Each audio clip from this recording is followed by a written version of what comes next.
Hi guys, welcome back. Today we're going to make zucchini chocolate muffins, and they're perfect for a grab-and-go breakfast or for a dessert in the kids' lunchbox. I'm going to start with this giant zucchini.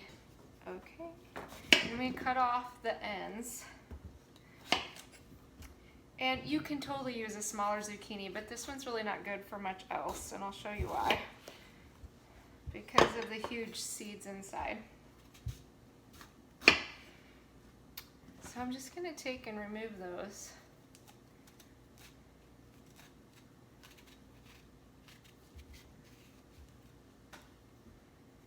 And then run it through the grater.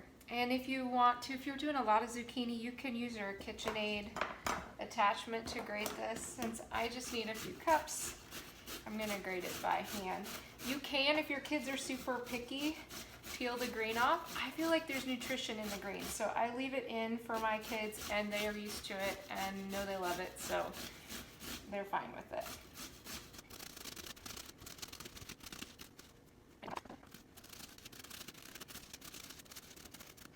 All right, I only need 2 cups of zucchini for this recipe, and that's about 1/4 of this giant zucchini.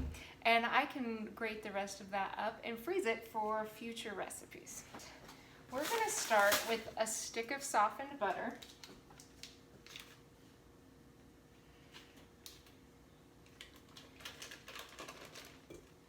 And a 1/2 cup of Greek yogurt. And you can substitute buttermilk for this, or if you need something non-dairy, you can use just almond milk, is fine. Hey, Grant. You're all right. We're making a video. Do you want to help? And 1/2 cup of applesauce. Oh, you've got the team?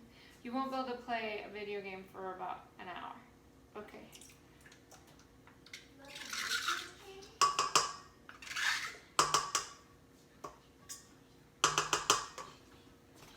Okay, and then we're going to add 1 3/4 cup of sugar.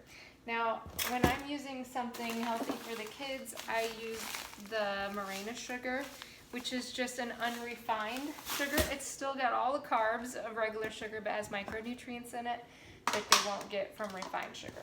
So this is 1 3/4 cup of sweetener. You could sub coconut sugar, regular white sugar, you could do brown sugar, you could do xylitol, or the Locanto monk fruit sweetener that bakes like sugar. And that would be, the last 2 are kind of sugar-free options. All right, I'm going to find my beater. I forgot to get it out, and we're going to cream this together.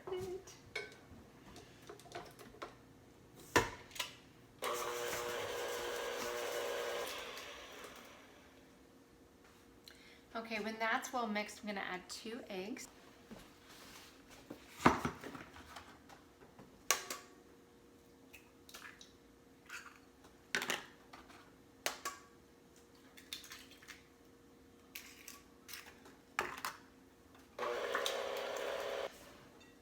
And 1 teaspoon of vanilla.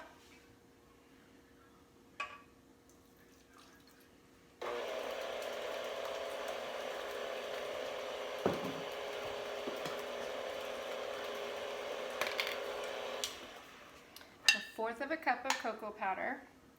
You can use raw cacao powder if you prefer. It has a little bit more antioxidant power to it. For this one, I'm just using regular Aldi brand cocoa powder. I'm just going to give it a little scrape down.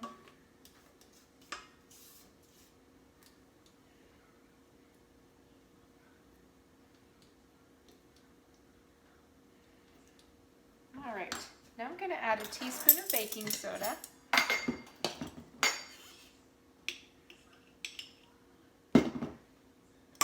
A 1/2 teaspoon of salt. I'm using a pink Himalayan salt. A 1/2 teaspoon of ground cinnamon.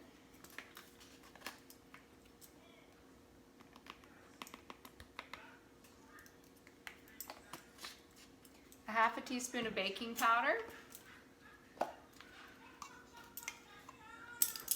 and a half teaspoon of ground cloves.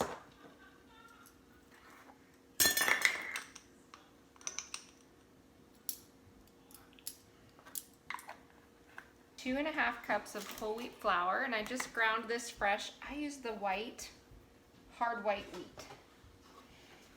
I think it tastes more like just regular white flour, but it has all the nutrition and fiber of whole wheat flour. That's 2.5 cups.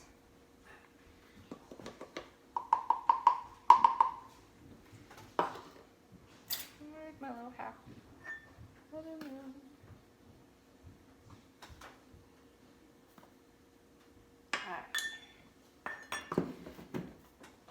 Now, as I mix this, I'm going to start adding the zucchini in little bits at a time. I'm going to give this a little bit of a stir so the flour doesn't hit me in the face. Since I'm not using my pouring shield, it just feels like an extra step.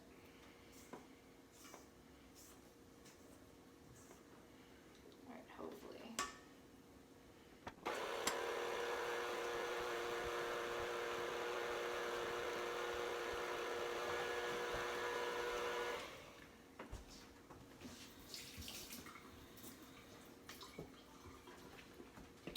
All right, it's gonna look just a little bit lumpy and grainy because of the zucchini pieces in there and because of the whole wheat flour.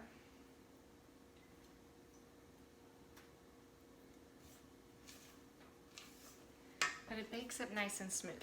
This is my USA pan. It is aluminum core and then dipped in silicone. So it feels hard, but it's like baking in a silicone pan, so I don't need to grease it or anything, and it just comes out nice.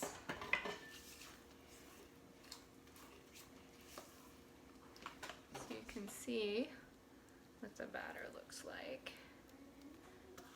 Okay, I'm going to use a 1/3 cup scoop just to make it easy to fill my muffin tins.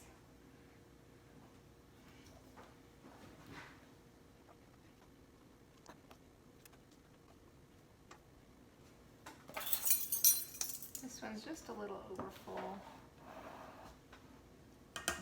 Okay, when you're all done, it makes about 18 to 24 muffins. What makes this fun is the mini chocolate chips. So I just use a teaspoon and sprinkle on the top of each muffin. All right. My oven's been preheating to 350, and I'm going to slide these in. I'm going to bake them for about 20 minutes or until a toothpick inserted in the middle comes out clean.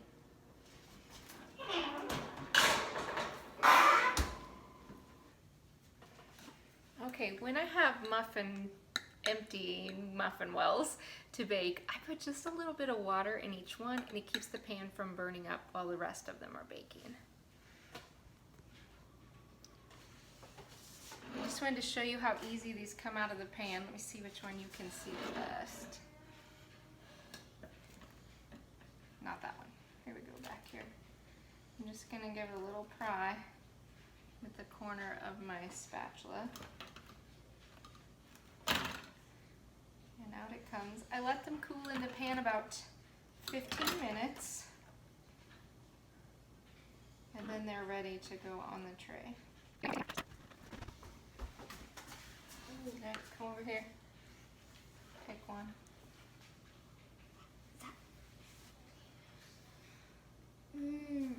Good. They good? I need to place it down. I need a plate. It's hot, isn't it?